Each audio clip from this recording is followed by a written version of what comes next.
Hello guys, this is I use W16 15 miles, and this is what it look like. Miles change.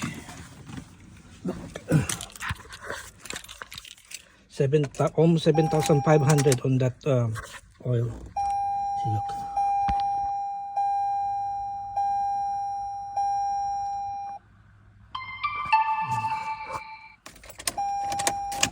So I'm going to replace it today.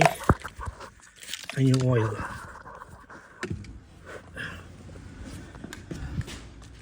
This is what it looked like after 7,500 miles.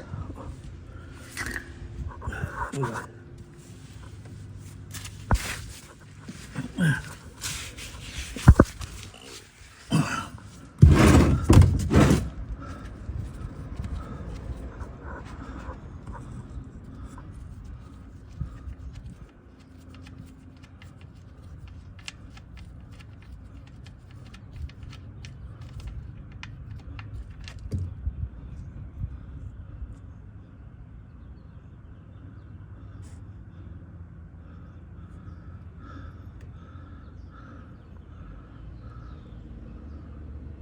7,500.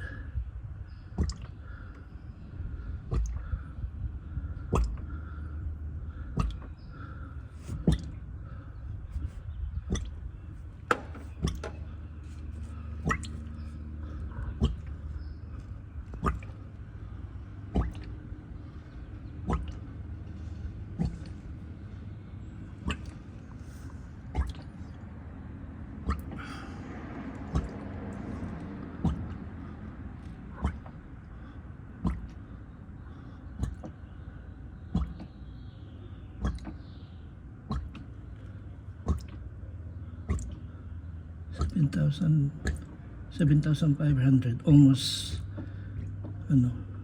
see, it's Pennzoil 0W16.